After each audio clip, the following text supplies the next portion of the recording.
السلام عليكم ورحمة الله وبركاته.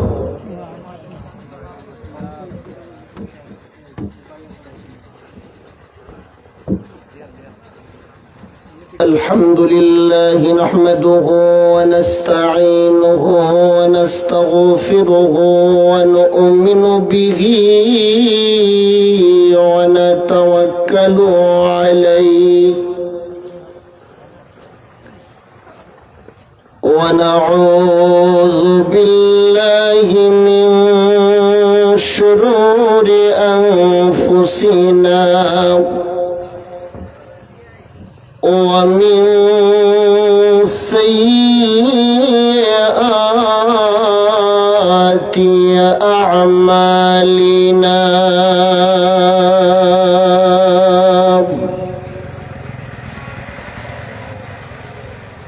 من يهده الله فلا مضل له ومن يضلله فلا هادي له ونشهد أن لا إله إلا الله وحده لا شريك له ونشهد أن سيدنا وسندنا وشفيعنا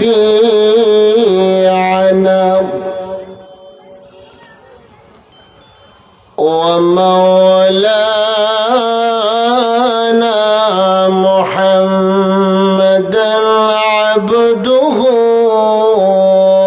ورسوله صلى الله عليه وعلى آله وأصحابه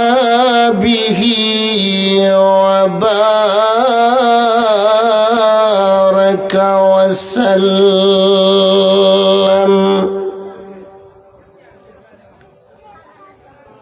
أما بعد فأعوذ بالله من الشيطان الرجيم.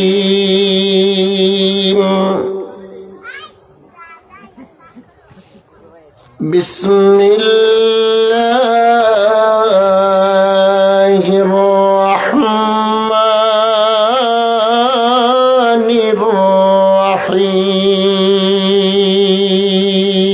الرحيم. وما أمروا إلا ليعبدوا الله مخلصين له الدين.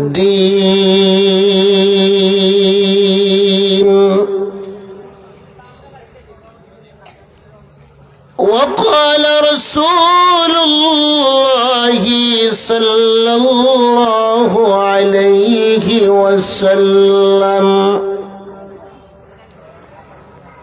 إن الله تعالى لا ينظر إلى صوركم ولكن ينظر إلى قلوبكم وأعمالكم.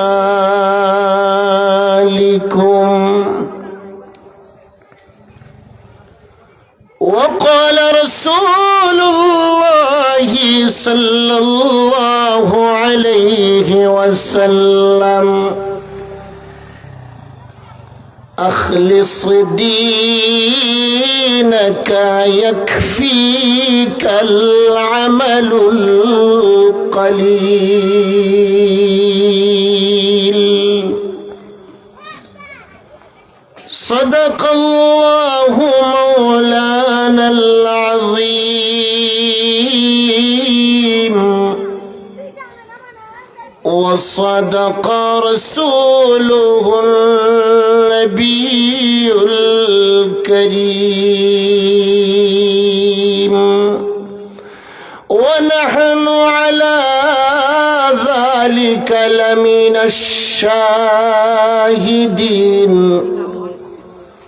والشاكرين والحمد لله رب العالمين.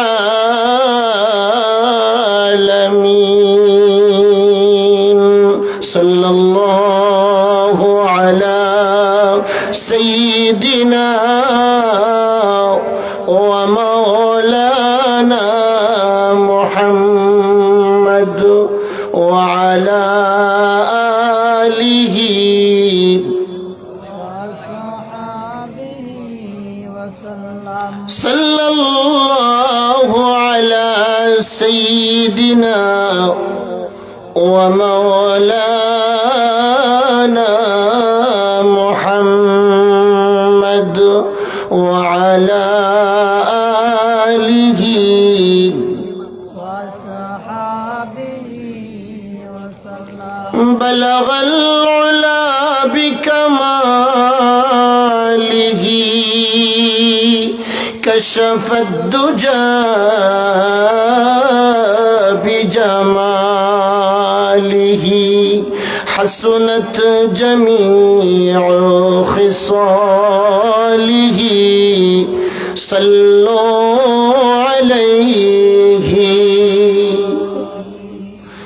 محمد ہے پیارا پیاروں میں چمکا محمد ہے دلہارا دلہاروں میں چمکا بلغ العلا بکمالہ كشف الدجى بجماله حسنت جميع خصاله صلوا عليه وآله.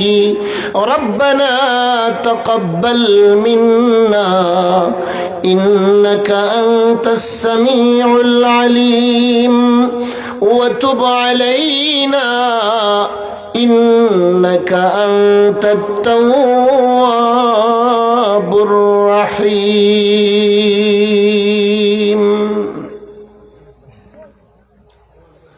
Bright nation foundation পীরের বাজার 10 গড় বিশ্বনাথ সিলেটের উদ্যোগে আয়োজিত অনুষ্ঠিত আজকের এই ইসলামী ওয়াজ মাহফিলের চলমান অধিবেশনে মঞ্চে উপবিষ্ট অত্যন্ত শ্রদ্ধাভাজন সভাপতি সাহেব, উপস্থিত মুআজ্জাজ মুকররম হযরত উলামায়ে কেরাম, এলাকার মুরব্বিয়ান, যুবক ভাইয়েরা,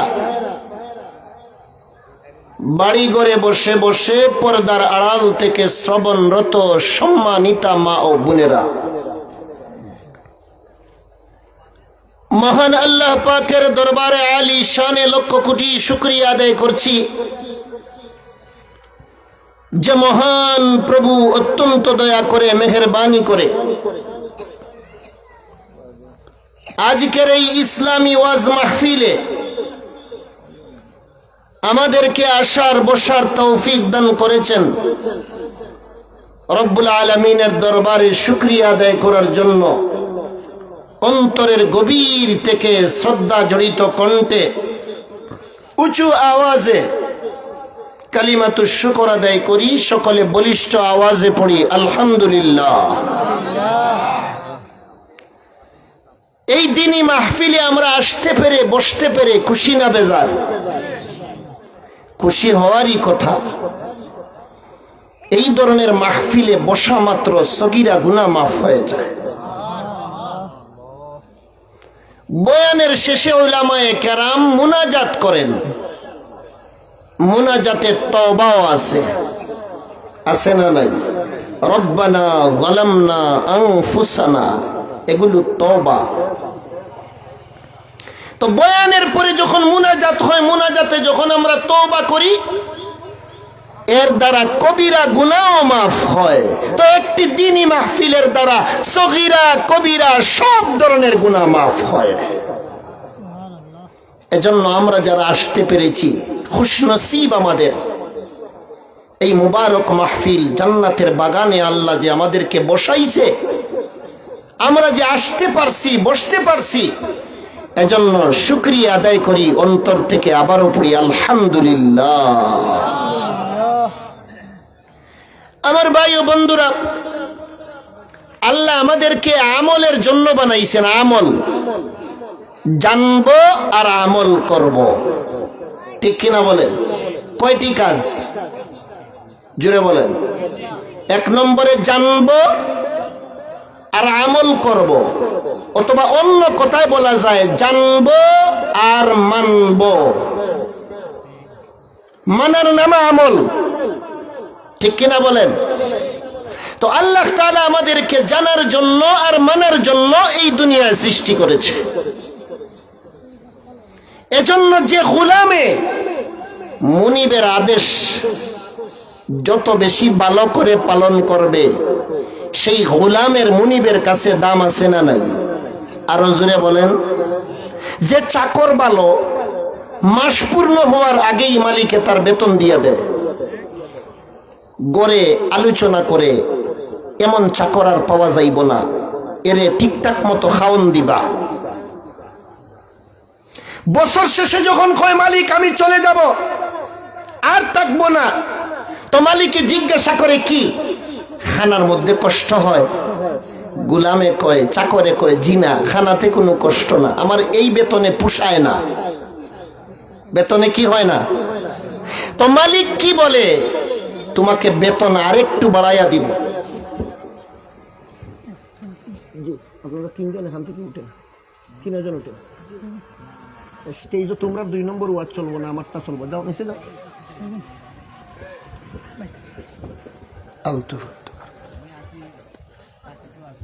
আমার ভাই ও বন্ধুরা, তো মালিক কি কয়? তুমি যাইবা না, থাকো, বেতনে পোষায় না, বেতন বাড়াইয়া দিব। তারপরেও চাকররে রাখতে চায় কেন? ভালো চাকর। এগুলো দুনিয়ার কথা, এগুলো দুনিয়ার কথা। এই দুনিয়ার কথাগুলো আমাদের বুঝে আসে আমার ভাই ও বন্ধুরা, কিন্তু আখিরাতের বিষয়গুলো আমাদের বুঝে আসে না। এই হইল সমস্যা। আমি আপনাদেরকে লক্ষ্য করে বলতে চাই আমার ভাই ও বন্ধুরা, আল্লাহর ব্যাপারটাও এইরকম। যদি আপনি সঠিকভাবে আল্লাহর গোলামি করতে পারেন, মাওলার কাছে এই গোলামের দাম আছে না নাই? আর হুজুরে বলেন। তবে শুধুমাত্র জানলে আর মানলে হবে না আমার ভাইরা, মানাটা হতে হবে একমাত্র আল্লাহর জন্য। কার জন্য হতে হবে? আরো জুড়ে বলেন, কার জন্য হতে হবে? আমাদের মানাটা হতে হবে একমাত্র আল্লাহর জন্য। নামাজ পড়ি, জিন্দগির নামাজ হতে হবে আল্লাহর জন্য। রোজা রাখি, জিন্দগির নামাজ রোজা হতে হবে আল্লাহর জন্য। যত ইবাদত বন্দেগী করি, সবগুলো ইবাদত বন্দেগী হতে হবে একমাত্র কার জন্য? আল্লাহর জন্য। আল্লাহর জন্য যদি জিন্দগির ইবাদত বন্দেগী না হয়, যত ভালো কইরাই ইবাদত বন্দেগী করেন না কেন, আল্লাহর কাছে কবুল হবে না। যত ভালো কইরা নামাজ পড়েন না কেন, সহি শুদ্ধ কেরাত, সহি শুদ্ধ রুকু, সহি শুদ্ধ সিজদা, সহি শুদ্ধ তেলাওয়াত, আমার ভাইরা সবকিছু ঠিক আছে, কিন্তু নিয়তে গন্ডগোল। আল্লাহর জন্য যদি না হয়, এত সুন্দর কইরা সহি শুদ্ধ কইরা নামাজ পড়লেও নামাজ কবুল হবে না। কেন? নিয়ত শুদ্ধ নয়। নামাজের দ্বারা নিয়ত হইল গয়রুল্লাহ, লোক দেখানো, লোক দেখানো, মানুষে নামাজি কইতো। এই উদ্দেশ্য যদি হয়, আমার ভাইরা যত শুদ্ধ কইরাই নামাজ পড়েন না কেন, নামাজ আল্লাহর কাছে কবুল হবে না। এজন্য আল্লাহ নবীজিকে লক্ষ্য করে বলেন, কুল ইন্না সালাতি ওয়া নুসুকি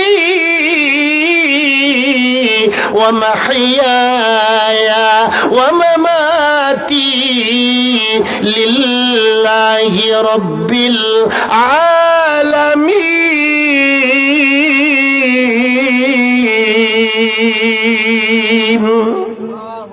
আল্লাহ রব্বুল আলামিন বলেন, ও নবীজি আপনি বলে দিন আমার নামাজ, ইয়ায়ে মুতাকাল্লিমের নিসবত নবীর দিকে, আপনি বলে দিন সালাতি, অর্থ হইল সালাতুন নবী, নুসুকি নুসুকুন নবী। আমার ভাইরা আল্লাহ বলতেছেন নবী আপনি বলেন। আল্লাহ কি বলবো? বলেন সালাতি, আমার নামাজ, অর্থ হইল নবীর নামাজ, আমরা উম্মতের নামাজ না। এটা পরের কথা, আয়াতের ফেস টু ফেস অর্থ। হে নবী আপনি বলে দিন আমার নামাজ, অর্থ হইল নবীর নামাজ। নুসুকি আমার কুরবানি, অর্থ হইল নবীর কুরবানি। ইয়ায়ে মুতাকাল্লিমের নিসবত নবীর দিকে, নবীর দিকে। মাহইয়ায়া, প্রত্যেকটি শব্দে ইয়ায়ে মুতাকাল্লিম ফিট কইরা দেওয়া, যুক্ত কইরা দেওয়া। আমার জীবন ও মামাতি, আমার মরণ লিল্লাহি রাব্বিল আলামিন, একমাত্র সারি জাহানের পাল্লেওয়ালা আল্লাহর জন্য। অর্থ হইল নবীজি আপনি নবী হওয়ার পরেও যদি আপনার নামাজ আমি আল্লাহর জন্য না হয়, আপনার কুরবানি যদি আমি আল্লাহর জন্য না হয়, আপনার জীবন মরণ যদি আমি আল্লাহর জন্য না হয়, নবী হওয়ার পরেও আপনার কোনো আমল আমি আল্লাহর দরবারে কবুল হবে না। সমস্যা কোথায়? আমি আল্লাহর জন্য না হওয়ার কারণে। কথা বলেন ঠিক? আল্লাহর জন্য না হইলে নবীর আমলও কবুল না। আমরা তো সাধারণ উম্মত। এজন্য আমার ভাই ও বন্ধুরা, একজন কবি বলতেছেন, করে খিলাস ওয়া তাকওয়া সে জিন্দেগি কো মুযায়্যান, করে খিলাস ওয়া তাকওয়া সে জিন্দেগি কো মুযায়্যান, बढ़ेगा तेरा नज़द खुदा रुतबा व शान। মুসলিম কবি বলতেছেন, হে আল্লাহর গোলাম, তুমি তোমার জিন্দেগির আমলগুলোকে ইখলাসে নিয়ত এবং তাকওয়ার দ্বারা সুসজ্জিত করো। হবে কি জানো? এতে করে মহান রবের দরবারে তোমার ইজ্জত সম্মান বাড়তে থাকবে। নিয়ত শুদ্ধ তো আমল কবুল। আপনাদেরকে প্রশ্ন করে আমি জানতে চাই, আমল আগে না নিয়ত আগে? কথা বলেন, আমল আগে না নিয়ত আগে? আরেকটি প্রশ্ন করতে চাই, নিয়ত করতে সময় বেশি লাগে না আমল করতে সময় বেশি লাগে? আমল করতে সময় বেশি লাগে, নিয়ত করতে সময় কম লাগে। আমল করা কষ্ট, নিয়ত করা আমলের তুলনায় সহজ। কিন্তু যে জিনিসটি একেবারে সহজ, ওই জিনিসে গন্ডগোল ধরাইয়া কষ্টের আমল আমরা নষ্ট করে দেই। কথা বলেন, এটা বুকামি না ভাই? বুকামি না? আমি নামাজ পড়তেছি, মানুষে আমাকে নামাজি বললো না, এটা আমার দেখার সময় নাই। আমি নামাজ পড়ি আমার আল্লাহর জন্য। মানুষে যদি এতে আমার নামাজি কই, আমার কিছু যায় আসে না। ঠিক কিনা বলেন? আমি এই উদ্দেশ্যে নামাজ পড়ি না, আমি নামাজ পড়ি আমার আল্লাহর জন্য। আর নামাজ পড়লে মানুষে যদি কেউ জিজ্ঞাসা করে অমুক লোকটা কি নামাজি, তো নামাজ পড়লে এমনিতেই মানছে কইব নামাজি, এটা নিয়ত করণ লাগে না। ঠিক কিনা বলেন? আমরা নামাজ পড়ি কার জন্য? আরো জোরে বলেন। আল্লাহর জন্য। আল্লাহর জন্য যখন ইবাদত বন্দেগী হয় আমার ভাইরা, তখন ইবাদত বন্দেগীটা কবুল হয়, কবুল হয় আমার ভাইরা। এজন্য ইন্নামাল আমালু বিন্নিয়াত, আমলের দারমদার ভিত্তি নিয়তের উপর।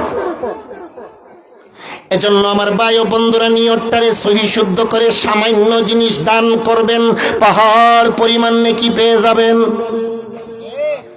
আর নিয়তে গন্ডগোল, লোক দেখানো উদ্দেশ্য, পাহাড় পরিমাণ আল্লাহর রাস্তায় দান খয়রাত করবেন, সরিষার দানার পরিমাণও নেকি পাবেন না। আল্লাহ চায় গোলামে যা করব আমার জন্য করবে, এটাই আল্লাহর চাহিদা। আল্লাহ এটাই বান্দার কাছ থেকে চায়, বান্দা যা করো আমার জন্য করো, কারণ আমি তো তোমার জন্য সব করলাম। ঠিক কিনা বলেন? আচ্ছা, প্রশ্ন করে আমি আপনাদের কাছ থেকে জানতে চাই, আমাদের জিন্দেগিতে আমার ভাইরা আমাদের জন্য যা যার দরকার সব আল্লাহ আগে করছেন না পরে করছেন? আগে করছেন না পরে করছেন? আগে করছেন। আমাদের এই দুনিয়ায় আসার পরে যা যা কিছুর দরকার, যেমন মনে করেন সবচেয়ে বড় হইল রিজেক। রিজেকতে তো শুধু বাত মাছের নাম না। জিজ্ঞাসা করেন, হুজুর আছেন বসা। রিজেক কি? রিজেক কাকে বলে? বান্দার যখন যার প্রয়োজন এই সব কিছুর সমষ্টির নাম তিনক করে রিজেক। ঠিক কিনা বলেন? আমার ভাই ও বন্ধুরা, কাপড় রিজেক, ঔষধ রিজেক, বাত রিজেক, মাছ রিজেক, গাড়ি রিজেক, একজন আমার ভাইরা নেককার বিবি, এটাও রিজেক। রিজেক শুধু বাত মাছের নাম না। আমার জিন্দগিতে যা যা কিছুর জরুরত সব কিছু আল্লাহ তাআলা আমার জন্মের আগে কইরা রাখছে। আমারে আল্লাহ জন্ম দিছে, এখন আল্লাহ বলতেছে তোর জন্য সব করলাম, এখন তুই আমার জন্য যত আমল করবে আমার জন্য করবে। আমার ভাইরা, কিছু পেতে হলে দিতে হয়। ঠিক কিনা বলেন? এটা আল্লাহর ব্যাপারে না, আমাদের ব্যাপারে। মানুষে মানুষে কিছু পাইতে হলে দিতে হয়। আল্লাহর ব্যাপারটা তো এমন না, কিন্তু এরপরেও দেখেন আল্লাহর ব্যাপারটা এমন নয়, কিন্তু এরপরেও আল্লাহ এত দয়াময়, এত মেহেরবান। আমাদের জিন্দগিতে যা যা কিছুর প্রয়োজন সব আল্লাহ আমাদের জন্মের আগে বন্দোবস্ত করছে, সব আগে রেডি কইরা রাখছে। আমাদেরকে পরে বানাইছে, বানাইয়া বলতেছে আমি তোমাদেরকে ইবাদত বন্দেগীর জন্য বানাইছি, ইবাদত বন্দেগী করবা শিরিক মুক্ত, ইবাদত বন্দেগী যেন একমাত্র আমি আল্লাহর জন্য হয়, এটা আমি তোমাদের কাছ থেকে চাই। এখন আল্লাহর চাওয়া, আল্লাহর চাহিদা যারা পুরা করবে আমার ভাইরা, তারাই আল্লাহর খাঁটি গোলাম। ঠিক কিনা বলেন? সাহাবায়ে কেরামের জিন্দেগির দিকে তাকায় লক্ষ্য করে দেখেন, সাহাবায়ে কেরাম তাদের জীবনে যা করছেন, তাদের জীবনের কেন্দ্রবিন্দু ছিল আল্লাহর রেজামন্দি। যা করতেন আমার ভাই ও বন্ধুরা, সাহাবায়ে কেরাম আল্লাহর জন্য করতেন। সুবহানাল্লাহ। গায়রুল্লাহর কাছে সাহায্য চাইতেন না, চাইতেন কার কাছে? আল্লাহর কাছে। সাহাবীর জুতার ফিতা ছিঁড়ে গেছে। জুতার কি ছিঁড়ছে? সংক্ষেপে বলতেছি আপনাদেরকে, সাহাবীর জুতার ফিতা ছিঁড়ে গেছে। কি দোয়া করে জানেন? আল্লাহ, আমার তো জুতার ফিতা ছিঁড়ে গেছে, আল্লাহ তুমি সাহায্য করো। আর একটু জোরে বললে অসুবিধা হইব না আপনাদের। আপনি চিন্তা করেন, সাধারণ একটা জুতার ফিতা ছিঁড়ছে, 10 টাকা দিয়া জুতার দোকানে যাইয়া কিনে আনন্দ যাইব। আমার ভাইরা, ফিতা ছিঁড়ছে, কার কাছে সাহায্য চায়? আল্লাহু আকবার। চিন্তা করেন, এই জুতার ফিতার ব্যাপারেও সাহাবায়ে কেরাম আল্লাহর সাহায্য কামনা করে, গায়রুল্লাহর দ্বারস্থ হয় না, কারণ আল্লাহ বেজার হয়ে যাবে। সাহাবায়ে কেরামের জিন্দেগির মূল টার্গেট ছিল রেজায়ে মাওলা, আল্লাহর সন্তুষ্টি। সুবহানাল্লাহ, জুড়ে বলেন। একটা ছোট্ট ঘটনা শুনেন, ছোট্ট, একেবারে মহল্লে ইস্তেশহাদটা আপনাদেরকে শুনাইতেছি। হযরত আলী রাদিয়াল্লাহু তাআলা আনহু এক যুদ্ধের ময়দানে কাফিরকে দৌড়াইয়া নিয়ে যাইতেছেন, যাইয়া কাফিরকে ধরছেন যুদ্ধের মাঠে। কে কে কোন সাহাবী? আলী রাদিয়াল্লাহু তাআলা আনহু একজন কাফিরকে দৌড়াইয়া নিয়ে গেছেন যুদ্ধের মাঠে, তারে ধরছেন, দইরা তার সিনার উপরে উঠছেন, তলির ভিতরে তলোয়ার ছিল, বাহির করছেন, তার কল্লা কাটবেন, মাথা কাটবেন। কাফিরে বুঝে লাইছে আর জান বাঁচানো যাবে না। কাফিরে মনে মনে ভাবতেছে আর তো কিছু করতে পারবো না, এই মুসলমান আলী তো আমার বুকের উপর চেপে বসেছে, মুখের মধ্যে একটু থুতু নিক্ষেপ করি। তো নিচ থেকে মুখের মধ্যে থুতু নিক্ষেপ করছে। বাঘে দেখবেন বিড়াল রে দৌড়াইয়া নিয়ে যায়, তো বাঘের সঙ্গে বিড়ালে পারবো? আরো জোরে বলেন। তো যখন যাইয়া বাঘে দৌড়া লাই, বিড়ালে আর কিছু না পারলেও একটা চঙ্গল দেয়। বিড়ালে পাও দিয়ে চঙ্গল দিয়া বাঘরে কি করব? তো কাফিরে লক্ষ্য করে দেখছে মুসলমান আলী আমার বুকের উপরে সওয়ার, তলোয়ার বাহির কইরা লাইছে, আমার মাথা খাটবে। কিছু করতে পারি আর না পারি, মুখে কিছু থুতু নিক্ষেপ কইরা লই। তো সে তো নিচে, আলী রাদিয়াল্লাহু তাআলা উপরে, দুজনের মুখ তো সামনাসামনি। তো নিচ থেকে আলী রাদিয়াল্লাহু তাআলার মুখের মধ্যে থুতু নিক্ষেপ করছে। যেই মাত্র থুতু নিক্ষেপ করছে, আলী রাদিয়াল্লাহু তাআলা তার সিনার উপর থেকে নেমে গেছেন, তলোয়ারটা তলির ভিতরে ঢুকাইয়া দিছেন। কাফির তো আশ্চর্য, এত কষ্ট কইরা আমারে ধরলো, বুকের উপরে উঠলো, তলোয়ার বাহির করলো, আমি মাত্র তার চেহারার মধ্যে সামান্য থুতু নিক্ষেপ করলাম, এখন দেখি আর বুকের উপরে না, নাইমা গেছে, তলোয়ারটা তলির ভিতরে ঢুকাইয়া দিছে। কি ব্যাপার? কাফির হতভম্ব, আশ্চর্য। আলী রাদিয়াল্লাহু তাআলাকে সেই কাফির জিহাদের ময়দানে জিজ্ঞাসা করে, হে মুসলমান আলী, কি ব্যাপার? তুমি না আমাকে দৌড়াইয়া ধরলাম, আমার মাথা কাটার জন্য তলোয়ার বাহির করলাম, কিন্তু কেবলমাত্র আমি তোমার চেহারার মধ্যে সামান্য থুতু নিক্ষেপ করেছি, এর ফলে তুমি আমার সিনার উপর থেকে নেমে গেলা এবং সঙ্গে সঙ্গে তলোয়ারখানা তলির ভিতরে ঢুকায়া দিলা। কারণ কি? কারণ কি আমি জানতে চাই। হযরতে আলী রাদিয়াল্লাহু তাআলা বলেন, হে আল্লাহর গোলাম শোনো, যেই মাত্র তুমি আমার চেহারায় থুতু নিক্ষেপ করেছো, সঙ্গে সঙ্গে তোমার প্রতি আমার ব্যক্তিগত রাগ এসে গেছে, আর ব্যক্তিগত রাগের কারণে কোনো মানুষ হত্যা করা যায় না। সুবহানাল্লাহ, জোরে বলেন। থুতু নিক্ষেপ করলে মানুষের শরীরে, মানুষ তো সাহাবায়ে কেরাম মানুষ না ফেরেশতা? তো থুতু নিক্ষেপ করলে তো কিছুটা শরীরে রাগ আইব না, আইতো না? তো আলী রাদিয়াল্লাহু তাআলা মনে মনে ভাবলেন, আমার চেহারায় থুতু নিক্ষেপ করছে, আমার শরীরে রাগ আইছে, আমার শরীরে থুতু নিক্ষেপ করছে, এজন্য এটা ব্যক্তিগত রাগ, এজন্য এটা ব্যক্তিগত রাগ। আলী রাদিয়াল্লাহু তাআলা বলেন, ব্যক্তিগত রাগের কারণে কোনো মানুষ হত্যা করা যায় না, এজন্য তোমাকে হত্যা করার সিদ্ধান্ত থেকে আমি সরে গেছি, তোমার সিনার উপর থেকে নেমে গেছি, তলোয়ার তলির ভিতরে ঢুকাইয়া দিছি। আমার ভাই ও বন্ধুরা, এই কাফির তো আশ্চর্য। কাফির বলতে আরম্ভ করলো, তোমার জায়গায় যদি আমি হইতাম, যত তাড়াতাড়ি পারতাম তোমার মাথা কাটতাম। কথাটা সত্য, ঠিক কিনা বলে? এক তো তুমি আমার সিনার উপরে সওয়ার, আবার আমি তোমার চেহারার মধ্যে থুতু নিক্ষেপ করেছি, আমি তোমার হাতে ধরাশায়ী হয়ে গেছি। তুমি তো তাড়াতাড়ি করে আমার মাথা কাটার কথা ছিল, কিন্তু না না, সঙ্গে সঙ্গে তুমি আমার সিনার উপর থেকে নেমে গেছো, আমাকে হত্যা করার সিদ্ধান্ত থেকে সরে দাঁড়াইছো। মুসলমান আলী বলতে আরম্ভ করলেন, আমাদের আল্লাহর আদেশ হইল, আল্লাহর জন্য জিহাদের ময়দানে আল্লাহ খুশি করার জন্য আমরা কাফির বেঈমানদের বিরুদ্ধে যুদ্ধ করি। এই যুদ্ধের ময়দানে কাফির বেঈমানদেরকে আমরা হত্যা করি, এটা ইসলামের ঝান্ডা বুলন্দ করার জন্য, ব্যক্তিগত কোনো কারণে নয়। এজন্য আমি আমার চেহারায় থুতু নিক্ষেপ করার সঙ্গে সঙ্গে তোমাকে হত্যা করার সিদ্ধান্ত থেকে আমি সরে দাঁড়াইলাম। এই কথাটি শুনিয়া এবার ওই কাফির বলতে আরম্ভ করলো, হে মুসলমান আলী, তোমাদের ধর্ম এত সুন্দর এবং শান্তির ধর্ম, বিশ্বাস হয়ে গেছে তোমাদের ইসলাম ধর্মটাই হইল সত্য ধর্ম। এই ধর্ম যে আল্লাহ দিয়েছে, সেই আল্লাহ ও সত্য আল্লাহ, এবং সেই আল্লাহ যে নবী পাঠাইছে, সেই নবীও হইলেন সত্য নবী। আর দেরি নয়, আর দেরি নয়, সঙ্গে সঙ্গে আলী রাদিয়াল্লাহু তাআলার হাত ধরে ওই কাফির জিহাদের ময়দানে মুসলমান হয়ে গেল। ইখলাসে নিয়তের কারণে।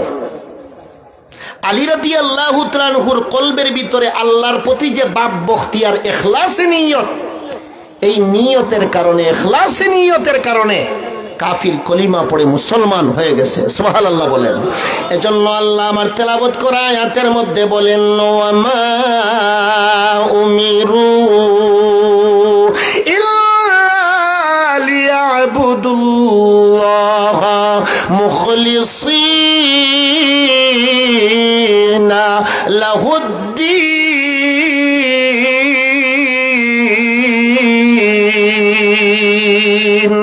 আল্লাহ রাব্বুল আলামিন বলেন, একমাত্র তাদেরকে আদেশ করা হয়েছে তারা যেন দুনিয়ার জীবনে আমি আল্লাহর জন্য নিয়তটারে খালিস করে ইবাদত বন্দেগী করে। আমার ভাই ও বন্ধুরা, নবীজি হাদিস শরীফের মধ্যে কি বলেন একটু লক্ষ্য করে শুনেন। ইন্নাল্লাহ তাআলা লা ইয়ানজুরু ইলা সুওয়ারিকুম ওয়ালাকিন ইয়ানজুরু ইলা কুলুবিকুম ওয়া আমালিকুম। আল্লাহর নবী বলেন, আল্লাহ তাআলা তোমাদের সুন্দর চেহারার দিকে তাকায় না, তোমাদের চেহারার গঠন প্রণালীর দিকে তাকায় না, আল্লাহ তোমাদের অন্তরের নিয়তের দিকে তাকায়, আল্লাহ তোমাদের আমলের দিকে তাকায়। তোমরা কোন নিয়তে আমল করতেছো এটাই হইল আল্লাহর দেখার বিষয়। জোরে কোন ঠিক কিনা? আমরা যে কুরবানি দেই কার জন্য? কুরবানির গোশত তো আমাদের বাড়িতে থাকে, হাড্ডিগুলো পিছনে ফেলে দেই, কুকুর বিড়ালে খায়, চামড়াটাও বিক্রি কইরা গরিব মিসকিনদের হাতে টাকা বিলাইয়া দেই, ঠিক কিনা বলেন? আমার ভাইরা, কিছুই তো আল্লাহর কাছে যায় না। কি যায়? বান্দার দিলের নিয়ত, ঠিক কিনা বলেন? কি বুঝলেন? আল্লাহর তো কোনো কিছুর প্রয়োজন নাই, প্রয়োজনের ঊর্ধ্বে আমার আল্লাহ। আল্লাহ চায় তুমি তোমার জিন্দেগির প্রতিটি মুহূর্তে আমাকে বড় মানো, আমার প্রতি মুতাওয়াজ্জা হও, আমার প্রতি মুতাওয়াজ্জা থাকো। গোলাম রে তুমি গোলাম হিসাবে থাকো, আমি মাওলা রে মাওলা হিসাবে মানো। এটাই আমি আল্লাহ চাই। এতটুকু যদি তোমার দ্বারা হয়ে যায়, আমি আল্লাহ তোমার উপর সন্তুষ্ট। এজন্য কবি বলেন, মনজুরি গর না হতো আমাল হে বরবাদ, মনজুরি গর না হতো আমাল হে বরবাদ, ইখলাস है अमल के लिए दारो मदार। কবি বলতেছেন, যদি তোমার জিন্দেগির আমল আল্লাহর কাছে কবুল না হয়, সব বিফলে গেল। নামাজ পড়ি যদি কবুল না হয়, আমার নামাজ তো বেকার গেল। রোজা রাখি যদি কবুল না হয়, তাহলে বিফলে গেল। তবে তোমার জিন্দেগির নামাজ রে কিভাবে দামি বানাইবা, তুমি কিভাবে তোমার জিন্দেগির নামাজ রোজা ইবাদত বন্দেগী আল্লাহর কাছে কবুল করাইবা। ইখলাস है আমল के लिए दारो मदार। তোমার জিন্দেগিতে যদি ইখলাসে নিয়ত হয়ে যায়, তোমার নিয়ত যদি ঠিক হয়ে যায়, তুমি যদি একমাত্র আল্লাহর জন্য ইবাদত বন্দেগী করো, তাহলে কিন্তু তোমার আমলগুলো মাওলার দরবারে কবুল হয়ে যাবে। এজন্য আমার ভাইরা, নিয়ত ঠিক করা এটা আমলের আগে পূর্ব শর্ত। জোরে কোন ঠিক কিনা? আমলের পূর্ব শর্ত নিয়ত ঠিক করো, এরপরে আমল। আমার ভাই ও বন্ধুরা, সাহাবায়ে কেরামের জিন্দেগিতে তারা নিয়তের উপর এত মজবুত ছিলেন, গয়রুল্লাহর কোনো লেশ মাত্র ইবাদত বন্দেগীতে আসতো না। তাদের জিন্দেগির সব কিছু ছিল কার জন্য? আরো জোরে বলেন। একটা ছোট্ট ঘটনা শুনেন। খালিদ ইবনুল ওয়ালিদ রাদিয়াল্লাহু তাআলা আনহুকে ইয়ারমুকের যুদ্ধের ময়দানে কমান্ডার বানাইয়া আর উমরে ফারুক রাদিয়াল্লাহু তাআলা আনহু পাঠাইয়া দিয়েছেন। কোন সাহাবী? খালিদ ইবনুল ওয়ালিদ, নাম মনে রাখবেন। ইয়ারমুকের যুদ্ধের ময়দানের কমান্ডার সিপাহ সালার হইলেন খালিদ ইবনুল ওয়ালিদ। যুদ্ধ চলতেছে, যুদ্ধ চলতেছে, কিন্তু বিজয় হয় না। আমার ভাইরা, মুসলমানদেরও বিজয় হয় না, কাফিরদেরও বিজয় হয় না। হযরত ওমর ফারুক রাদিয়াল্লাহু তাআলা মদিনায় বসে বসে চিঠি লিখছেন খালিদ ইবনুল ওয়ালিদের কাছে। চিঠিখানা দিয়া আবু উবাইদা ইবনুল জাররাহ রাদিয়াল্লাহু তাআলাকে যুদ্ধের ময়দানে পাঠায়া দিলেন। কোন সাহাবীরে দিয়া চিঠি পাঠাইলেন? আবু উবাইদা ইবনুল জাররাহ রাদিয়াল্লাহু তাআলাকে চিঠি দিয়া ইয়ারমুকের যুদ্ধের মাঠে পাঠায়া দিয়েছেন, যাও এই চিঠি নিয়ে খালিদ ইবনুল ওয়ালিদের হাতে দিও। খালিদ ইবনুল ওয়ালিদ চিঠিখানা পাইলেন, খুললেন, পড়লেন। চিঠির মধ্যে লেখা, হ্যাঁ খালিদ ইবনুল ওয়ালিদ, চিঠিখানা পাওয়ার পরে আমি খলিফা উমরের আদেশ হইল, তুমি যে বেটায় তোমারে নিয়ে চিঠি দিছে ওই বেটার হাতে ইসলামের ঝান্ডা দিয়া দিবা। চিঠি পাওয়ার পর থেকে তুমি আর যুদ্ধের কমান্ডার নয়, যে বেটায় নিয়ে চিঠি দিছে ওই বেটা ওই সময় থেকে যুদ্ধের কমান্ডার। কে নিয়ে দিছেন চিঠি? আবু উবাইদা ইবনুল জাররাহ। অর্থ হইল চিঠি পাওয়ার পরে ওই যে বেটায় চিঠি দিছে ওই বেটার কাছে ইসলামের ঝান্ডা দিয়া দিবা। ওই চিঠি পাওয়ার পর থেকে তোমার কমান্ডারই শেষ। চিঠির নিচে লিখা তোমার জন্য দুইটি অপশন। মনোযোগ দিয়ে শুনেন, তোমার জন্য দুইটি অপশন। এক নম্বরের অপশন হইল তুমি যদি চাও ইয়ারমুকের যুদ্ধের ময়দানে যুদ্ধ করতে পারবা, আর যদি না চাও মদিনায়ও ফিরত চলে আসতে পারবা, তোমার জন্য কোনো গুনাহ হবে না। যুদ্ধের মাঠ থেকে তো কমান্ডারের অনুমতি ছাড়া আসা যায় না, আকবরুল কাবাইর, ঠিক কিনা বলেন? যুদ্ধের মাঠ থেকে পিছু হটা নাই।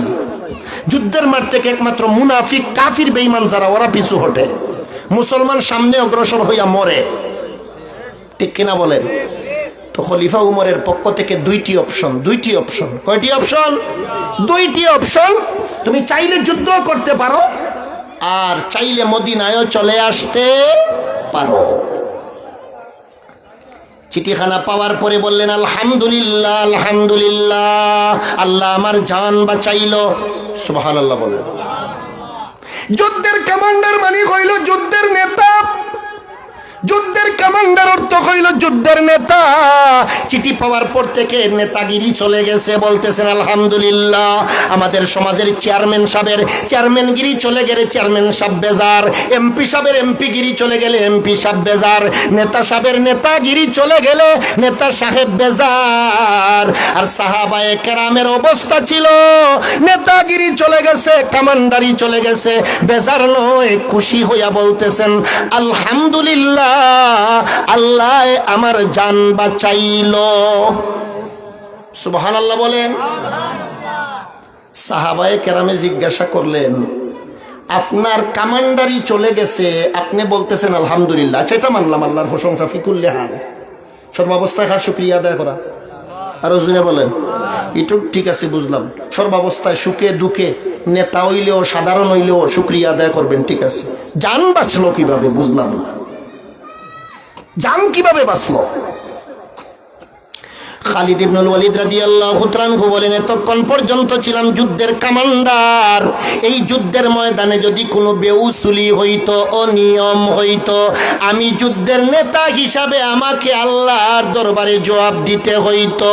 এখন আমার নেতাগিরি চলে গেছে, আর জবাব দিতে হবে না, জবাব দেওয়া থেকে অব্যাহতি পাইছি, এজন্য আমার জান বাঁচলো। সুবহানাল্লাহ বলবেন না? সুবহানাল্লাহ বলবেন না? আল্লাহু আকবার। হায়রে সাহাবায়ে কেরাম, তাদের বুঝ শক্তি চাইছিল এক ধরনের, তাদের কাছে আখিরাতের প্রাধান্য ছিল, আর আমাদের কাছে শুধু দুনিয়া, শুধু দুনিয়া, আরো দাও, আরো দাও, আরো দাও। ও মুসলমান ভাই ও বন্ধুরা, গভীর মনোযোগ। খালিদ ইবনুল ওয়ালিদ রাদিয়াল্লাহু তাআলাকে লক্ষ্য করে সাহাবায়ে কেরাম বলতে আরম্ভ আরম্ভ করলেন, আপনার জন্য দুইটি অপশন আছে, আপনার জন্য দুইটি অপশন আছে। আপনি চাইলে যুদ্ধ করতে পারেন, চাইলে আপনি মদিনায়ও ফিরত চলে যেতে পারেন। আপনার জন্য ভালো হবে মদিনায় চলে যান। আমার ভাইরা খালিদ ইবনুল ওয়ালিদ রাদিয়াল্লাহু তাআলা হুরাগাম্বিত হয়ে গেলেন।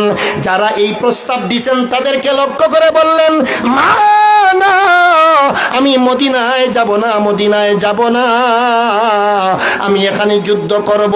কারণ আমার নিয়ত আগে যেটা ছিল এখনো সেটাই। ও আমার ওয়াজর মূল জায়গা। আগে আমার নিয়ত যা ছিল এখনো আমার নিয়ত সেটাই। বলে কিভাবে? তোমার তো নেতাগিরি চলে গেছে। আমার ভাই ও বন্ধুরা, খালিদ ইবনুল ওয়ালিদ রাদিয়াল্লাহু তাআলা কত সুন্দর করে বলতেছেন, আগে যুদ্ধের ময়দানে কমান্ডারি করেছি, উদ্দেশ্য ছিল আল্লাহর সন্তুষ্টি। এখন তো কমান্ডার নাই, এখন আমি সাধারণ যোদ্ধা। এখন সাধারণ যোদ্ধা হিসাবে যুদ্ধ করব, উদ্দেশ্য আগেরটাই, রেজায়ে মাওলা, আল্লাহর সন্তুষ্টি। তাহলে আমার নিয়ত যেহেতু একটাই, তাহলে যুদ্ধ ছেড়ে দিয়ে মদিনায় যাওয়ার সুযোগ নাই। হে আবু উবাইদা ইবনুল জাররাহ, আসো রে ভাই, আমার কাছে আসো। এই নাও ইসলামের ঝান্ডা তোমার হাতে উঠাইয়া দিলাম, যুদ্ধ চালাইয়া যাও। বিজয় না নিয়া ইনশাআল্লাহ মদিনায় ফিরব না। সুবহানাল্লাহ, জুড়ে বলেন। নারায়ে তাকবীর, আল্লাহু আকবার, নারায়ে তাকবীর, আল্লাহু আকবার। ইসলাম, ইসলাম জিন্দাবাদ, জিন্দাবাদ। ব্রাইট নেশন ফাউন্ডেশন জিন্দাবাদ, জিন্দাবাদ। নারায়ে তাকবীর। আমার ভাই ও বন্ধুরা, সাহাবায়ে কেরামের চলার ভঙ্গিটাই ছিল আলাদা। আল্লাহ কি এমনিতেই তাদের উপর সন্তুষ্ট হইয়া গেছে গা? এমনিতেই কি আল্লাহ তাদের উপর সন্তুষ্ট হইয়া গেছে? আমার ভাই ও বন্ধুরা, নতুন কমান্ডার কে হইছেন? আবু উবাইদা ইবনুল জাররাহ। যুদ্ধ চলতেছে, বিজয় নাই, বিজয় নাই, কমান্ডার বদলানো হইছে। উমরে প্রথমে মনে করছিলেন, মনে হয় কমান্ডারের মধ্যে কোনো গলতি আছে, তো কমান্ডার বদলাইয়া দেই। ই মেম্বার সাহেব ভালো করিয়া গ্রামের খাজ রাস্তাঘাটের উন্নয়ন করতে পারেন না, আগামীতে অমুকরে মেম্বার বানাইয়া দেই। ঠিক কিনা বলেন? উমর রাদিয়াল্লাহু তাআলা মনে করছিলেন কমান্ডারির দায়িত্বে মনে হয় কোনো গাফলতি আছে, তো কমান্ডার বদলাইয়া দেই। তো কমান্ডার বদলাইয়া নতুন কমান্ডার বানাইছেন আবু উবাইদা ইবনুল জাররাহ। যুদ্ধ চলতেছে, বিজয়ের খবর নাই। রাত্রি হইছে, উমর মদিনায় ঘুমাইছেন, গভীর মনোযোগ। রাত্রি হইছে, উমর মদিনায় ঘুমাইছেন। ঘুমের ভিতরে স্বপ্নে লক্ষ্য করে দেখেন কে যেন বলতেছে, যতক্ষণ পর্যন্ত খালিদ ইবনুল ওয়ালিদকে আবারও কমান্ডার বানায় না দেওয়া হবে, ততক্ষণ পর্যন্ত ইয়ারমুকের যুদ্ধের ময়দানে বিজয় হবে না। সুবহানাল্লাহ বলেন। এই মুসলমান, সুবহানাল্লাহ জুড়ে কো। আল্লাহু আকবার, আল্লাহু আকবার। আমার ভাই ও বন্ধুরা, তাড়াতাড়ি কইরা চিঠি লিখে নতুন কমান্ডারের কাছে চিঠি পাঠাইয়া দিয়েছেন। নতুন কমান্ডার হইলেন আবু উবাইদা ইবনুল জাররাহ। চিঠিখানা পাইছেন, চিঠির মধ্যে লিখা, আগে যে বেটা কমান্ডার ছিল ওই বেটার কাছে ইসলামের ঝান্ডা দাও। সুবহানাল্লাহ বলেন। ঘুমের ভিতরে স্বপ্নে দেখেছি খালিদ ইবনুল ওয়ালিদকে ইয়ারমুকের যুদ্ধের ময়দানে 2 নম্বর বারের মতো কমান্ডার না বানায়া দিলে বিজয় হবে না। আমার ভাই ও বন্ধুরা, এবার আবু উবাইদা ইবনুল জাররাহ চিঠিখানা পাইয়া বললেন, আলহামদুলিল্লাহ, আমারও জান বাঁচলো। হে ভাই খালিদ ইবনুল ওয়ালিদ, এদিকে আসো। এই নাও ইসলামের ঝান্ডা, এই ঝান্ডা তোমার হাতেই মানায়। সুবহানাল্লাহ বলেন, সুবহানাল্লাহ। তুমি কমান্ডারির যোগ্য, এই নাও ইসলামের ঝান্ডা তোমার হাতে দিয়ে দিলাম, কমান্ডারি চালাইয়া যাও, আমি তোমার সহযোদ্ধা হিসাবে আছি, বিজয় ইনশাআল্লাহ আল্লাহ আমাদেরকে দান করবে। সুবহানাল্লাহ। সাহাবায়ে কেরামের দিল এত সফা ছিল, উলাইকাল্লাযীনা ইমতাহানাল্লাহু কুলুবাহুম লিত্তাকওয়া। হায়রে সাহাবায়ে কেরাম, আল্লাহ নিজে সার্টিফিকেট দিতেছেন, আমি আল্লাহ তাকওয়ার জন্য আমার নবীর সাহাবায়ে কেরামদেরকে পরীক্ষা করেছি। পরীক্ষা কি রেজাল্ট, তারা ফাঁস। সুবহানাল্লাহ, আল্লাহু আকবার। এমনিতে রে ভাই, সাহাবায়ে কেরামের উপর আল্লাহ সন্তুষ্ট হইয়া গেছে, আপনারা কি মনে করছেন? আমার ভাই ও বন্ধুরা লক্ষ্য করে শুনেন, যেই মাত্র খালিদ ইবনুল ওয়ালিদের হাতে 2 নম্বর বারের মতো কমান্ডারির দায়িত্ব চলে গেছে, ইসলামের ঝান্ডা যখন 2 নম্বর বারের মতো খালিদ ইবনুল ওয়ালিদের হাতে চলে গেছে, আমার ভাইরা আপনারা একটু বুঝে থাকলে বলুন তো দেখি, জোশ বাড়ছে না কমছে? এক যুদ্ধের মধ্যে 2 বার কমান্ডার, পয়লা একবার মাঝখানো বদলি, আবার কমান্ডার। এখন 2 নম্বর বারের মতো যখন কমান্ডারির দায়িত্ব আইছে, জোশটা বাড়বো না কমবো আপনারা মনে করেন? যে বেটা একবার ফেল করিয়া 2 নম্বর বার মেম্বার হয় না, আর নিতায় না, বাড়ির সিফা সাফা যা আছে সব ফাক্কা করিয়া ফেলাই, ভোট দিতায় না। বি কেয়ারফুল, ঠিক কিনা বলেন? আমার ভাই ও বন্ধুরা 2 নম্বর বারের মতো ইসলামের ঝান্ডা গেছে খালিদ ইবনুল ওয়ালিদের হাতে। এখন তো ভাই এমন জোশ আইছে, তাকবীর দেওয়া আরম্ভ করছেন।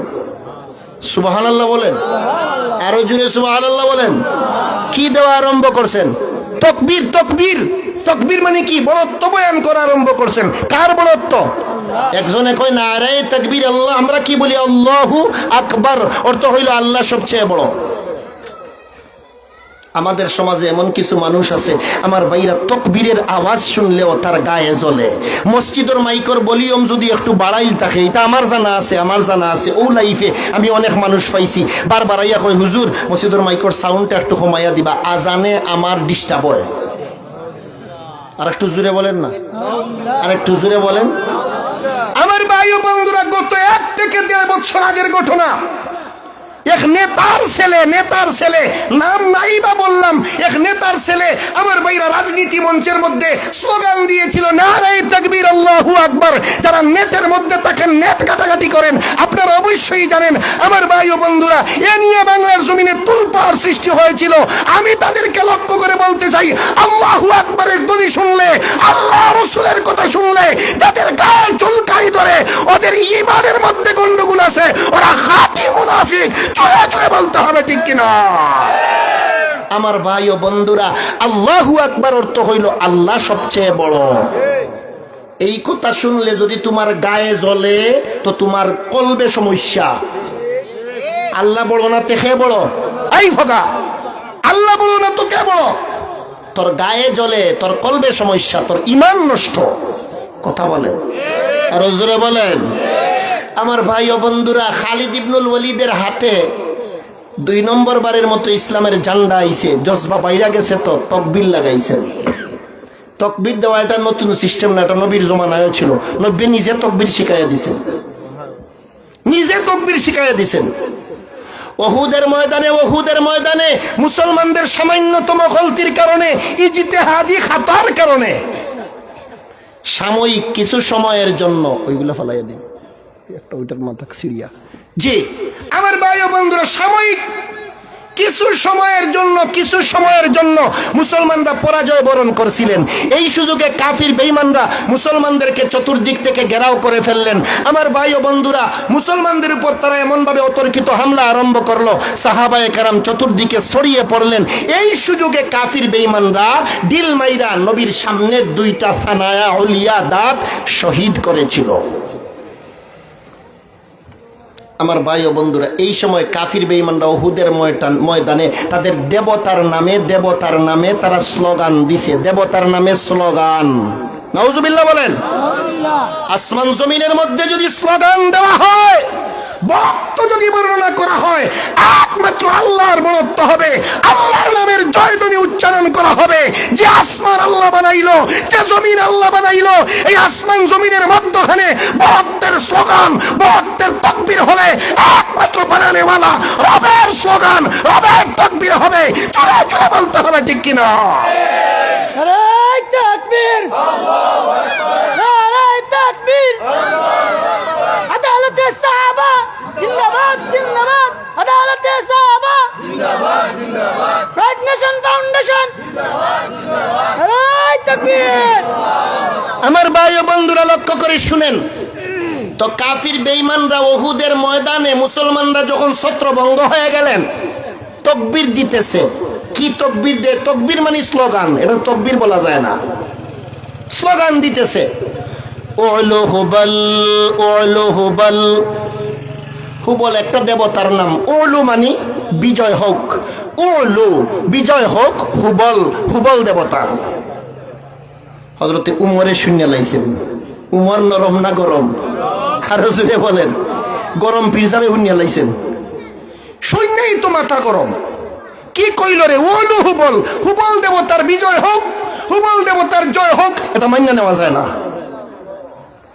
আমার ভাই ও বন্ধুরা নবীজির কাছে গেছেন, নবীজির কাছে গেছেন। নবী যখন বলছেন ইলাইয়া ইবাদাল্লাহ আনা রাসূলুল্লাহ, ইলাইয়া ইবাদাল্লাহ আনা রাসূলুল্লাহ, হে আল্লাহর বান্দারা আমি আল্লাহর রাসূল, আমার দিকে আসো, আমার দিকে আসো। তো সাহাবায়ে কেরাম যাদের কানে এই আওয়াজ গেছে তারা দৌড়াইয়া নবীর কাছে গেছেন। হযরতে উমরও যে বলেন ইয়া রাসূলুল্লাহ, আপনি তো রক্তাক্ত হয়ে গেছেন, আর উহুদের ময়দানে কাফির বেঈমানরা দেবতার নামে স্লোগান দিতেছে, আমি সইতে পারতেছি না, আমার মন চায় আমিও আল্লাহর নামের বড়ত্ব বর্ণনা করে স্লোগান দিব। আল্লাহর নবী বললেন, উমর তোমার মতে আমারও মত। সুবহানাল্লাহ বলেন। তোমার মতে অর্থাৎ তোমার লগে আমি একমত। হযরতে উমরের মিজাজ ছিল ওহীর মিজাজ। আল্লাহ তাআলা কোরআনের বিভিন্ন জায়গায় উমরের মিজাজ অনুযায়ী উমরে একটা ফয়স, আমার ভাইরা উমরে একটা মত পেশ করছেন। আমার ভাই ও বন্ধুরা, আল্লাহ ওহী নাজিল কইরা বলছেন উমরে যা কইছে ঠিক এটাই ফয়সালা। সুবহানাল্লাহ জুড়ে বলেন। সময় কম, নতুবা আমি আপনাদেরকে আঙ্গুল দিয়ে দইরা দইরা দেখাইয়া দিতাম। আমার ভাই ও বন্ধুরা, উমরের মিজাজটা ছিল শরীয়তের মিজাজ, ওহীর মিজাজ। এজন্য আল্লাহর নবী বলেছেন লাউ কানা বাদি নাবিয়্যুন লাকানা উমর, আমার পরে যদি কেউ নবী হইতো তাহলে আল্লাহ উমরকেই নবী বানায়া দিত। সুবহানাল্লাহ। আমার ভাইরা নবী বললেন হ্যাঁ আমিও তোমার সাথে একমত। তাকবীর ওইতো তাকবীর। হযরতে উমরে ফারুক রাদিয়াল্লাহু তাআলা আনহু বলেন ইয়া রাসূলুল্লাহ, জীবনে তো আর কোনোদিন তাকবীর দিছি না, জীবনে তো আর কোনোদিন তাকবীর দিছি না, আপনি শিখাইয়া দেন। নবী তো মুআল্লিম, উস্তাদ, ঠিক কিনা বলেন? আপনি শিখাইয়া দেন, আপনি যা বলবেন এই বাক্যগুলোর মাধ্যমে তাকবীর দিব। আল্লাহর নবী বললেন কি বলছিলা? তারা কি বলতেছে? তারা তো বলতেছে ওলু হুবল। এখানে শব্দ কয়টা আপনারা বলেন? দুইটা। কয়টা? দুইটা। ওলু একটা, হুবল আরেকটা। ওলু হুবল। আল্লাহর নবী বললেন তোমরা যাইয়া বলো আল্লাহু আলা ওয়া আজাল। সুবহানাল্লাহ। কম না বাড়িয়া? আরো জোরে বলেন। তারা দুই শব্দের মাধ্যমে তারা স্লোগান দিতেছে ওলু হুবল। তোমরা দুইটা শব্দ না তিনটা শব্দ, আল্লাহু আলা ওয়া আজাল, এই তিন শব্দের মাধ্যমে যাইয়া তাকবীর দাও। হযরতে উমর তো গরম মানুষ, আমার ভাইরা যাইয়া এই তিন শব্দের মাধ্যমে এমন জোরে জোরে তাকবীর দেওয়া আরম্ভ করছেন। সাহাবায়ে কেরাম যে যেখানে ছড়িয়ে ছিটিয়ে ছিলেন উমরের তাকবীরের ধ্বনিতে ধ্বনিতে সবাই একত্রিত হয়ে গেলেন আমার ভাইরা, এবং একত্রিত হইয়া কাফির বেঈমানদের উপর এমন ভাবে ঝাঁপিয়ে হামলা করলেন কাফির বেঈমানরা আর টিকে থাকতে পারে নাই, পিছু হটে গেছে। উহুদের ময়দানে মুসলমানদেরকে আল্লাহ চূড়ান্ত বিজয় দিয়ে দিছে। আমার ভাই ও বন্ধুরা, কোন কথায় আসিলাম? খালিদ ইবনুল ওয়ালিদ রাদিয়াল্লাহু তাআলা আনহুর কাছে কয় নম্বর বারের মতো কমান্ডারের দায়িত্ব গেছে? 2 নম্বর বারের মতো। জুস বাড়ছে তো, খানায় লাঠি একবার আড়াইলে 2 নম্বর বার ফাইলে আর আড়ায় না, কুড়া মারি ধরে কয় আঙ্গুল ছিড়িয়া যাই পায়, লাঠি যাইতে না, গেলে আঙ্গুল লইয়া। ঠিক কিনা বলেন? আমার ভাই ও বন্ধুরা, তাকবীর দেওয়া আরম্ভ করছেন। তাকবীরের ধ্বনি দেওয়ার পরে সাহাবায়ে কেরামের মধ্যে এমন জোশ আর জজবা আইছে আমার ভাইরা, একসঙ্গে যখন তাকবীর চলতেছে আর হামলা চলতেছে, তাকবীরে তাকবীরে হামলায় হামলায় আমার ভাইরা কাফির বেঈমানদেরকে ইয়ারমুকের যুদ্ধের ময়দানে পিছু হটাইয়া আমার ভাইরা খালিদ ইবনুল ওয়ালিদের নেতৃত্বে আল্লাহ মুসলমানদেরকে চূড়ান্ত বিজয় দিয়ে দিছে। জোরে জোরে বলেন আল্লাহু আকবার। খালিদ ইবনুল ওয়ালিদ রাদিয়াল্লাহু তাআলা আনহু কত বড় একজন মুআজ্জাজ জবরদস্ত সাহাবী ছিলেন। আমি সামান্য কিছু নমুনা আপনাদেরকে শোনাইতে চাই। অনেক যুদ্ধের মধ্যে নিজে কামান্ডারি কইরা বিজয় আনছেন, অনেক যুদ্ধে সাধারণ যোদ্ধা হিসেবে যুদ্ধ করছেন, আল্লাহ বিজয় দিয়া দিছে। আমার ভাই ও বন্ধুরা, শেষ পর্যন্ত এই খালিদ ইবনুল ওয়ালিদ যত যুদ্ধে যাইতেন স্ত্রীর কাছে বললা যাইতেন, কি বলতেন? হে আমার স্ত্রী, যুদ্ধে যাইতেছি, দোয়া করিও আল্লাহ যেন জিহাদের ময়দান থেকে জীবিত ফিরত না আনে। হে আমার স্ত্রী, আমার জন্য দোয়া করিও আল্লাহ যেন জিহাদের ময়দানে আমাকে শহীদি মরণ দিয়া দেয়। তুমি তোমার জন্য চিন্তা কইরো না, আল্লাহ যদি জান্নাতে দেয়, জান্নাতের ভিতরে তোমার সঙ্গে ঘর সংসার হবে। হায়রে সাহাবায়ে কেরাম, আল্লাহু আকবার! এটা অনুমান করা যায় না তাদের মন মানসিকতা কেমন ছিল, আল্লাহর জন্য কত ফেদা ছিলেন। বিবিরে, জান্নাতে ঘর সংসার হইব, টেনশন করিস না, দোয়া কর যুদ্ধ কইরা যেন শহীদ হয়ে যায়, জীবিত অবস্থায় ফিরত যেন বাড়িতে না আসি। সুবহানাল্লাহ, সুবহানাল্লাহ। কিন্তু একটা যুদ্ধের মধ্যেও শহীদ হতে পারেন নাই, নিজের ঘরের বিছানায় ইন্তেকাল করেছেন। একটা যুদ্ধের ময়দানেও শহীদ হতে পারেন নাই, নিজের ঘরের বিছানায় ইন্তেকাল করেছেন। আমার ভাইরা, মুমূর্ষ অবস্থা, শয্যাশায়ী হয়ে গেছেন খালিদ ইবনুল ওয়ালিদ। আমার ভাইরা, মৃত্যুর সময় একেবারে গনিয়ে এসেছে। খালিদ ইবনুল ওয়ালিদ রাদিয়াল্লাহু তাআলা কান্নাকাটি করতেছেন। আমার ভাইরা, স্ত্রী আসছেন, স্ত্রী আসিয়া বলতে আরম্ভ করলেন, স্বামী গো, আপনি কেন কান্নাকাটি করতেছেন? খালিদ ইবনুল ওয়ালিদ রাদিয়াল্লাহু তাআলা বললেন, স্ত্রীরে শূন্য কি লাভ হইব, আমি আমার মনের দুঃখে কাঁদতেছি। স্ত্রী বলতে আরম্ভ করলেন, স্বামী গো, বলেন না শুনি, মনের মধ্যে এত বড় দুঃখ কিসের? আপনার মরণাপন্ন অবস্থার আপনি কাঁদতেছেন, চক্ষু বাইয়া পানি পড়তেছে, ছোট বাচ্চার মতো আপনি কাঁদতেছেন, বিষয়টাকে একটু শুনতে পারি তো? আমার ভাই ও বন্ধুরা, এবার খালিদ ইবনুল ওয়ালিদ রাদিয়াল্লাহু তাআলা বলেন, শূন্য কোনো লাভ নাই, কারণ আমার এই দুঃখ আল্লাহ ছাড়া কেউ দূর করতে পারবে না। স্ত্রী বলতে আরম্ভ করলেন, স্বামী গো, মনের কষ্ট দূর করতে পারি আর না পারি, শুনলে তো অসুবিধা নাই, যদি শুনতে পারি কমপক্ষে তো সান্ত্বনা দিতে পারবো, আর কিছু পারি বা না পারি আপনারে সান্ত্বনা দিব, আপনারে একটু বুঝাইবো সুজাইবো, এতটুকু তো পারবো। মনের মধ্যে এত দুঃখ কিসের? ছোট বাচ্চার মতো আপনি কাঁদতেছেন বলেন। খালিদ ইবনুল ওয়ালিদ রাদিয়াল্লাহু তাআলা বলেন, স্ত্রী রে, এতগুলো যুদ্ধের মধ্যে কামান্ডারির দায়িত্ব পালন করলাম, কত যুদ্ধের ময়দানে সাধারণ যোদ্ধা হিসাবে যুদ্ধ করলাম, তোমার কাছে দোয়া চাইয়া গেলাম আল্লাহ যেন শহীদি মরণ দেয়, কিন্তু না না, একটা যুদ্ধের ময়দানেও শহীদ হতে পারলাম না, এটাই হইল আমার মনের দুঃখ, মনের কষ্ট। শহীদ হতে পারি নাই, এটাই মনের কষ্ট, এটাই মনের দুঃখ। সুখে থাকতে পারি নাই, ভালো খাইতে পারি নাই, ভালো পড়তে পারি নাই, এটা মনের দুঃখ না। দুঃখটা কি? শহীদ হতে পারলাম না। আহা, কি আফসোস রে! মরণের আগে কাঁদতেছেন, ছোট বাচ্চার মতো কাঁদতেছেন। আমার ভাই ও বন্ধুরা, সাহাবীর স্ত্রী তো চিন্তায় পড়ে গেলেন, স্বামীরে কি বলে সান্ত্বনা দেওয়া যায়। অল্প সময় চিন্তা করার পরে খালিদ ইবনুল ওয়ালিদের স্ত্রী বলতে আরম্ভ করলেন, স্বামী আমার, যুদ্ধের ময়দানে যে আপনি শহীদ হন নাই, কারণ পাইয়া গেছি। সুবহানাল্লাহ। খালিদ ইবনুল ওয়ালিদ বলেন, আমি পাইলাম না, তুমি কারণ পাইয়া গেলা, কও তো শুনি কি কারণে শহীদ হই নাই। খালিদ ইবনুল ওয়ালিদের স্ত্রী বলতে আরম্ভ করলেন, স্বামী গো, আল্লাহর নবী তার পাক জুবানের দ্বারা আপনার উপাধি দিয়েছেন সাইফুল্লাহ, আপনি হইলেন আল্লাহর তলোয়ার। এই উপাধিটা খালিদ ইবনুল ওয়ালিদ রে কে দিছেন? নবীজি দিছেন সাইফুল্লাহ, আপনার উপাধি হইল আল্লাহর তলোয়ার। হে খালিদ, তোমার উপাধি হইল সাইফুল্লাহ, তুমি আল্লাহর তলোয়ার। এই কথাটি বলিয়া খালিদ ইবনুল ওয়ালিদের স্ত্রী বলতে আরম্ভ করলেন, স্বামী আমার, যুদ্ধের ময়দানে যদি আপনি কোনো কাফিরের হাতে ধরাশায়ী হয়ে যান, কোন কাফির যদি তলোয়ার দ্বারা আপনারে আঘাত করে শহীদ করে দেয়, তাইলে আপনি তো আল্লাহর তলোয়ার শহীদ হয়ে গেলে আল্লাহর তলোয়ার ভেঙে গেল কাফিরের তলোয়ারের আঘাতে। ঠিক কিনা বলেন? কি সুন্দর বুঝ দিতেছেন ভাই। আল্লাহু আকবার।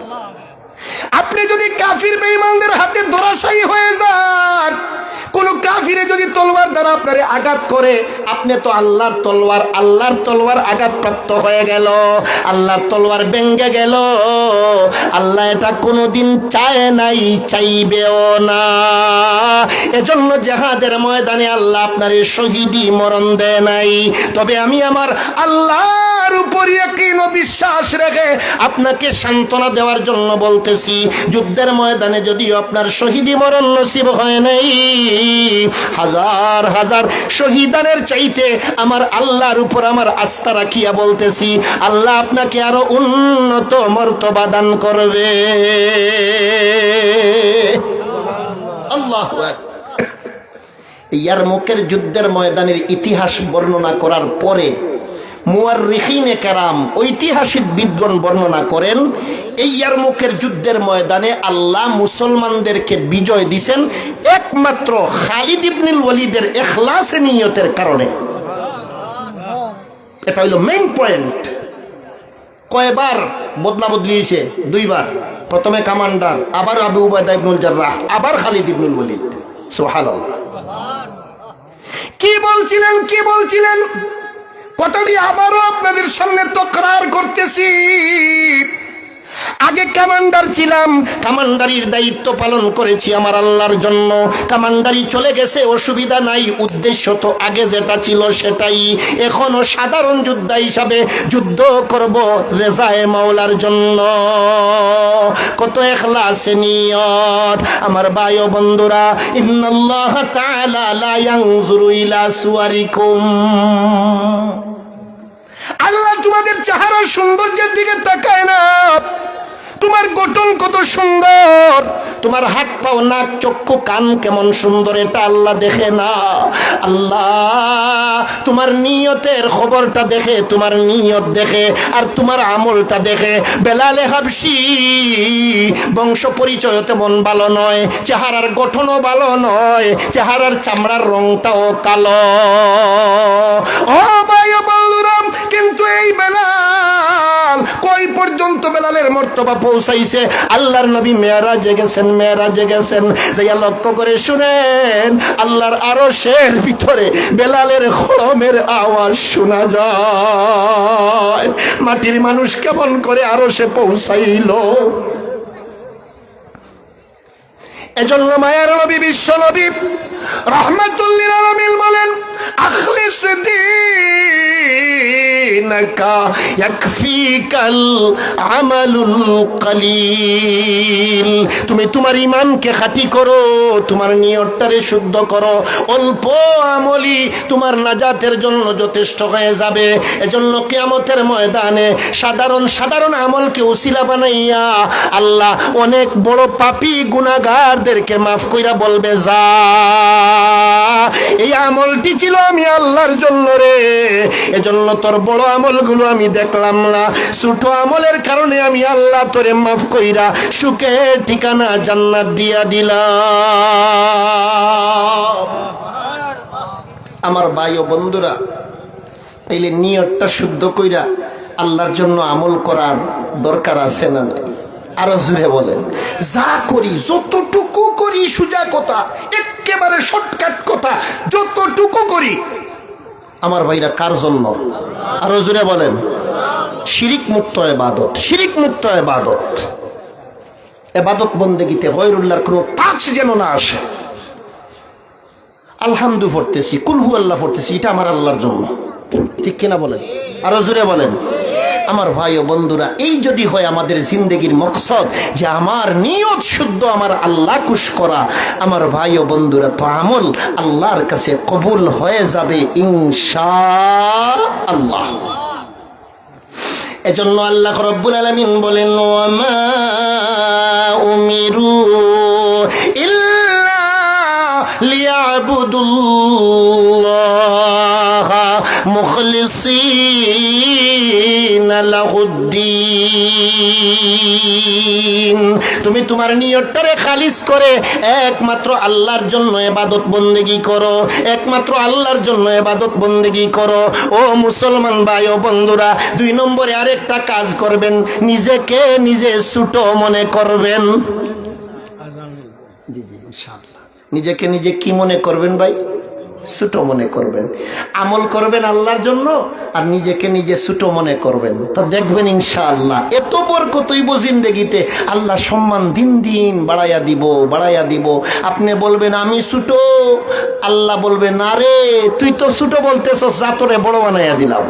আল্লাহ আমাদেরকে আমলের তৌফিক দান করো, সকলে আমিন বলেন, আরো জোরে আমিন বলেন।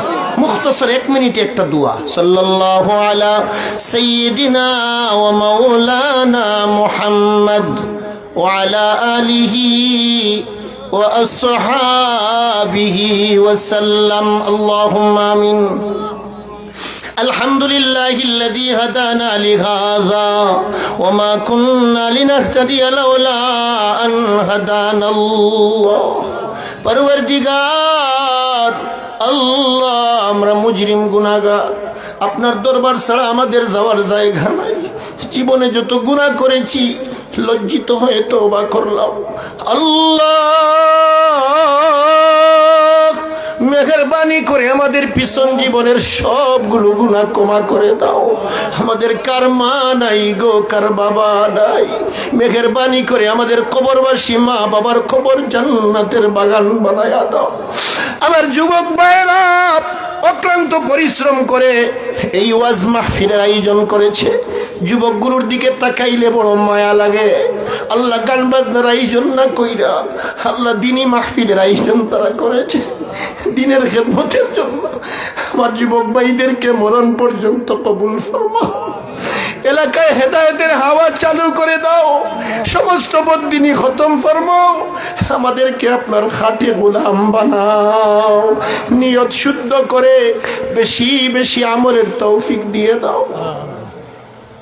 এই মুহূর্তে লক্ষ্য করি দুরুদ ও সালাম সোনার মদিনায় আমাদের নাম ধরে ধরে পৌঁছায়া দাও। আল্লাহ নবীজির খাতিরে আজকের এই ওয়াজ মাহফিল যা কিছু আমি অদম গুনাহগারে আলোচনা করেছি, আমাকে আমলের তৌফিক দাও, আমরা সবাই রে আমলের তৌফিক দাও। মিন্নাস সাওয়াল ওয়া মিনকাল কবুল। সাল্লাল্লাহু তাআলা আলা খাইরি খালকিহি মুহাম্মাদিন ওয়া আলিহি وأصحابه أجمعين آمين।